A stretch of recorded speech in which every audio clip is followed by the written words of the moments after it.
Hi friends, welcome to माय घरकुल। तर मैत्रिणींनो, आता थंडी सुरू झाली आहे। तर थंडीच्या दिवसात आपल्या प्रत्येकीच्या घरात आपण डिंकाचे लाडू किंवा मेथीचे लाडू बनवतो। परंतु काही प्रमाणात नाही जमले तर बराचसा तो पचकाच होऊन जातो। परंतु आज आपण विदाऊट साखर किंवा गूळ किंवा कसलाच पाक न करता खूप साध्या सोप्या पद्धतीने लाडू बघणार आहोत।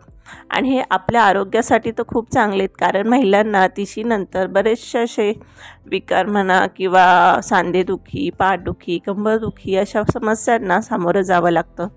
तर त्यासाठी हे लाडू एकदम परफेक्ट आहेत आणि हिवाळ्यात तर हे घरातल्या सगळ्यांनीच खाल्ले पाहिजे। तर यासाठी आपण काय घेतलं, इथं मी 1 वाटी बदाम आणि काजू घेतलेत। आता याचे फायदे तर तुम्हाला माहिती आहेच, हृदय रक्तवाहिन्यांचे आरोग्य सुधारतं किंवा हाडे मजबूत होतात। आता ह्या भोपळ्यांच्या बियात पण संधिवात, मधुमेह विरोधी गुणधर्म असतात। त्यामुळं कर्करोग झालं किंवा UTI सारख्या गोष्टींचा आपल्याला धोका कमी राहतो। म्हणून मी इथं त्या पण आपल्या इन्क्लूड केल्या आहेत। अर्धी वाटी आपल्याला भोपळ्याच्या बिया घ्यायच्यात आणि 1 वाटी आपल्याला इथं मखानाही घ्यायचा आहे। तर मखानाही आपल्या आरोग्यासाठी खूप चांगला असतो। आणि नंतर मी इथं 1 पाव वाटी आपली जी मगज बी येते तर ती घेतली आहे। तर ती पण त्यातलं जे तेल असतं तर ते हिवाळ्यात आपलं सेवन करणं खूप चांगलं असतं। आणि 1 अर्धी वाटी आपला साधा खोबऱ्याचा किस घेतला आहे। तर इथं मैत्रिणींनो, आपलं जे साधं खोबरं असतं त्याचा किस करून घ्या। जे डेस्टिकेटेड कोकोनट येतं तर ते अजिबात वापरू नका, त्यात एवढं काही असं तेल नसतं, म्हणून आपलं साधं खोबरं किसून घ्या। आणि 2 चमचे मी इथं तीळ घेतले आहेत। तीळही तुम्हाला माहिती आहे हिवाळ्यात खाणं खूप चांगलं असतं। आपण ह्या लाडूमध्ये तीळ पण वापरणार आहोत।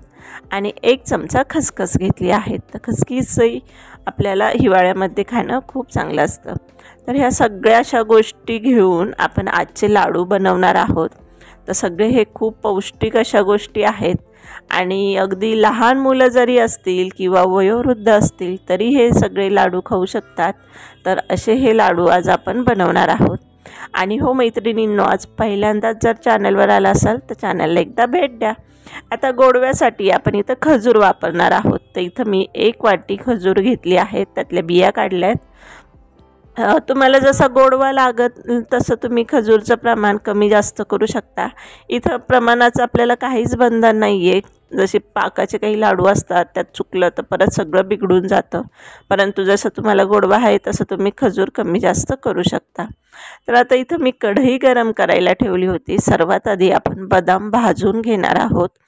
भाजताना तुम्ही यात तूपही घालू शकता, नाही तर असे कोरडेही भाजू शकता।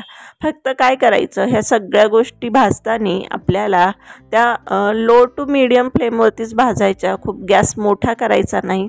नाहीतर काय होतं, हे ड्रायफ्रूट्स वरनं असे भाजल्या जातात परंतु आत जरा सॉफ्टच राहतात। म्हणून एकदम छान क्रिस्पी होण्यासाठी त्याला मंद आचेवरतीच थोडं भाजून घ्यायचं आहे आपल्याला। आपण जे खारीक खोबऱ्याचे लाडू करतो तर त्यासाठी आपल्याला खारीक बारीक करावी लागते। बऱ्याच वेळेस आपल्याला ती बाहेरून गिरणीतनं आणावी लागते किंवा विकतची पावडर आणावी लागते। तर ह्यावरती एक उपाय म्हणून की घरच्या घरी खारीक पावडर कशी बारीक करायची याचाही व्हिडिओ आपल्या चॅनलवरती आहेत। तर खाली मी डिस्क्रिप्शनमध्ये ज्याची लिंकही देईल, तर नक्की जरूर पहा। तुम्हाला जर खारीक खोबऱ्याचेही लाडू करायचे असतील तर तो व्हिडिओ तुमच्यासाठी नक्की उपयोगी पडेल। आता मखाने आपण भाजून घेतले, तर ते भाजले हे कसं कळायचं, तर हातात घ्यायचं आणि तो लगेच फुटला तर समजायचं हे छान भाजल्या गेले आहेत। त्यानंतर ह्या ज्या भोपळ्याच्या बिया आहेत तर त्यालाही आपल्याला छान भाजून घ्यायचं आहे। मंद आचेवरती भाजायचं आणि अशा छान त्या टपोऱ्या फुलेपर्यंत तर आपल्याला ह्या भाजून घ्यायच्यात। तर तुम्ही आता बघू शकता त्या अशा छान फ्लफी झाल्यात, तर समजायचं की हे भाजून झाल्यात। आणि याच पद्धतीने आपण आपल्या मगज बीही भाजून घेणार आहोत। मैत्रिणींनो, आज आपण हे जे लाडू बनवणार आहोत तर ह्याला आपण लाडू फॉर्ममध्ये पण बनवू शकतो किंवा असं रोल करून याची जशी बर्फी कशी असते ड्रायफ्रूटची बर्फी, तर तशा पद्धतीने पण बनवू शकतो। म्हणजे काय होतं, घरात लहान मुलं लाडू खायला थोडंसं टाळाटाळ करतात, परंतु असं वडी किंवा बर्फीच्या शेपमध्ये असेल तर ते खूप आनंदाने खातात। म्हणून तुम्ही हाही ऑप्शन ट्राय करू शकता. तर आता सगळ्यात शेवटी मी तर तीळ भाजायला घेतलेत. कढई ऑलरेडी चांगली गरम झाली आहेत. तर तीळ भाजतानाच त्यामध्येच खसखस घालायची, म्हणजे ती लवकर करपणार नाही आणि व्यवस्थित भाजल्या जाईल. तर तीळ आणि खसखस एकत्र भाजून आपण ही काढून घेणार आहोत. आणि नंतर शेवटी खोबरं भाजून घ्यायचं आहे. काय होतं, खोबरं आधी भाजलं ना कढईला बरंचसं त्याचं तेल लागतं, त्याचे जे छोटे छोटे कण असतात किस ते लागतात, त्यामुळं कढई थोडीशी खराब होते. म्हणून सगळ्यात शेवटी खोबरं भाजायचं. तर आता ह्या सगळ्या गोष्टी आपल्या भाजून झाल्या आहेत. आता मध्ये थोडंसं तुम्हाला डिस्टर्बन्स दिसेल, तर हा व्हिडिओ मी रविवारी शूट करते सुट्टीच्या दिवशी, म्हणून ही लुडबुड चालणारच. तर ह्या सगळ्या गोष्टी अशा थंड झाल्या की नंतर आपल्याला मिक्सरमधनं याला ओबडधोबड असं बारीक करून घ्यायचं आहे. खूप बारीक पावडर करायची नाही. आणि नंतर आपली जी खजूर आहे आपण बिया काढून घेतलेली ती कढईत घ्यायची आणि त्याला असं सॉफ्ट होईपर्यंत परतून घ्यायची.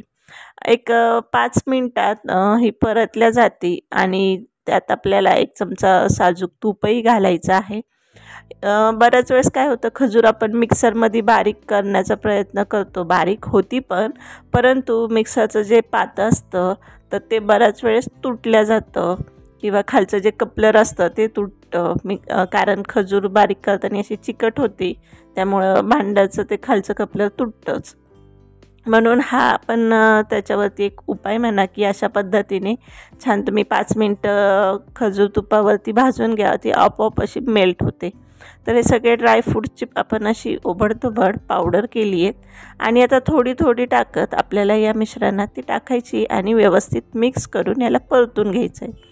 तुम्हाला खजूर जर जास्त लागत असेल तर तुम्ही खजूरचं प्रमाण वाढवू शकता किंवा तूपही अजून 1-2 चमचे घालू शकता.